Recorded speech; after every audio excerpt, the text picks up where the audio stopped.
कभी ऐसा महसूस हुआ है कि कोई सवाल आपके हर तर्क को चुनौती दे रहा हो? आज हम जवाब नहीं, बल्कि वो सवाल ढूंढने वाले हैं। वो सवाल जो वैज्ञानिकों की नींद उड़ा देते हैं। वो अजीब सा बेचैन कर देने वाला एहसास, उसे कहते हैं जामे वू। ये असल में हमारी हकीकत को समझने में दिमाग का एक छोटा सा ग्लिच है, और यही हमारी यात्रा का पहला पड़ाव है, जहां हम विज्ञान की जानकारी के आकर्षक अंतरालों को देखेंगे। तो हमारा ये सफर एक तरह की यात्रा होने वाला है।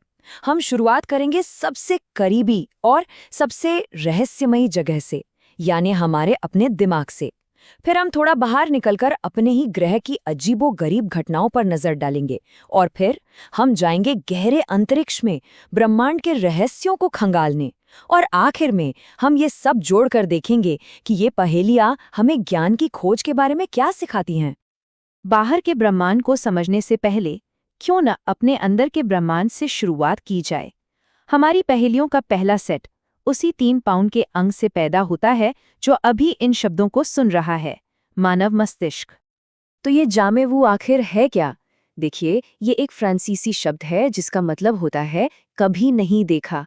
और ये वही अजीब, बेचैन कर देने वाली फीलिंग है जब कोई जाना पहचाना चेहरा या कोई शब्द अचानक से बिल्कुल अनजान लगने लगे। यहीं पर यह बात और भी दिलचस्प हो जाती है। जरा इस अंतर को देखिए। एक तरफ है देजा वू, जहां कोई नई चीज भी जानी पहचानी सी लगती है। ऐसा लगता है जैसे दिमाग एक ऐसा कनेक्शन बना रहा है जो है ही नहीं। लेकिन जामे वो ठीक इसका उल्टा है। ये ऐसा है मानो कोई जाना पहचाना कनेक्शन अचानक से टूट गया हो और सब कुछ अजीब लगने लगता है।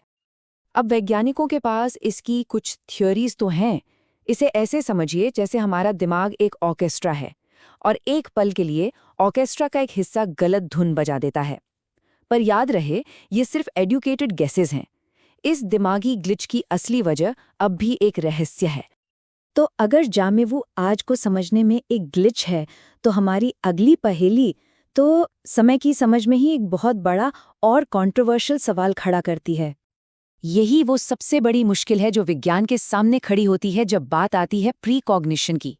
हम सब ने ऐसी कहानियां सुनी हैं कि कैसे लोगों ने बड़े बड़े हादसों के बारे में पहले ही सपने देख लिए, लेकिन विज्ञान के नजरिए से ये एक पहेली है। आखिर कोई दिमाग किसी ऐसी घटना पर कैसे रिएक्ट कर सकता है जिसकी कोई इन्फॉर्मेशन ही उस तक नहीं पहुंची? तो चलिए मन की भीतरी दुनिया से निकलकर अब बाहर की दुनिया में कदम रखते हैं। और जैसा कि हम देखेंगे, हमारा अपना ग्रह भी कम रहस्यों से भरा नहीं है। आर्कटिक की बर्फीली दुनिया में एक बहुत ही अजीब और हैरान करने वाली घटना हो रही है। वो आग जिन्हें बुझा हुआ मान लिया गया था, वो महीनों बाद फिर से जिंदा हो रही हैं, और इसीलिए उन्हें ज़ॉम्बी फायर्स का डरावना नाम मिला है।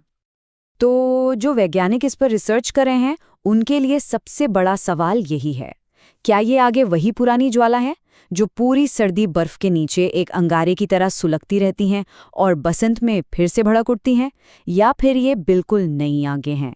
अब तक इसका कोई पक्का जवाब नहीं मिला है। चलिए अब धरती की अगली पहेली के लिए चलते हैं पेरू के रेन फॉरेस्ट्स में। जरा इस अनोखी सी रचना को देखिए। ये कुदरती इंजीनियरिंग का एक बेहतरीन नमूना है। सवाल ये है कि इसका आर्किटेक्ट कौन है या क्या है? इन छोटी खूबसूरत रचनाओं को सिल्क हेंज कहा जाता है। माना जाता है कि ये अंडों के थैले हैं जिन्हें बच्चों की हिफाजत के लिए बनाया गया है। लेकिन मजे की बात, या कहूँ रहस्य की बात यह है कि जब से इन्हें खोजा गया है, आज तक किसी ने भी उस जीव को नहीं देखा जो इन्हें बनाता है। ये जंगल का कोई भूत है जो अपने पीछे बस अपनी ये शानदार रहस्यमयी कला छोड़ जाता है। अब चलिए जूम आउट करते हैं। तो चलिए अपने ग्रह से बाहर निकलते हैं, अपने सौर मंडल से भी परे, और पहुंचते हैं ब्रह्मांड की उस अकल्पनीय विशालता में जहां पहेलियां भी आकाशगंगाओं जितनी बड़ी हैं। एक घुमावदार गैलेक्सी की कल्पना कीजिए, अरबों तारों का एक चमकता हुआ शहर। अब सोचिए कि उस शहर का एक बड़ा हिस्सा बस गायब है। यही है NGC 2447, एक ऐसी गैलेक्सी जिसकी एक खूबसूरत घुमावदार भुजा में एक रहस्यमयी तारों से खाली जगह है, एक बड़ा सा छेद।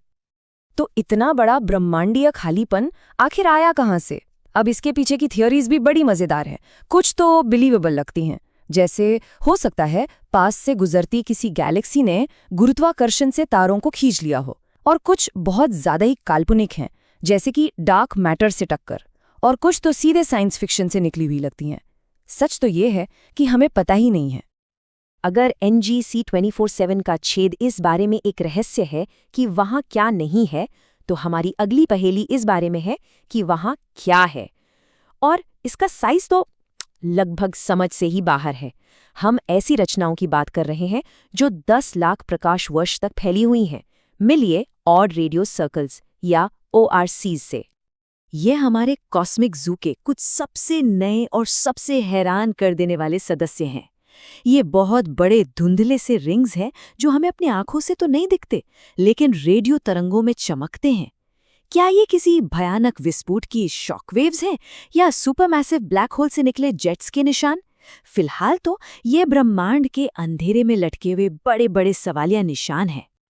तो हमारे दिमाग के अंदर से लेकर ब्रह्मांड के कोनों तक की इस यात्रा के बाद आखिर इन सबका मतलब क्या है? हमारी जानकारी में ये जो खाली जगहें हैं, ये हमें विज्ञान के बारे में क्या बताती हैं?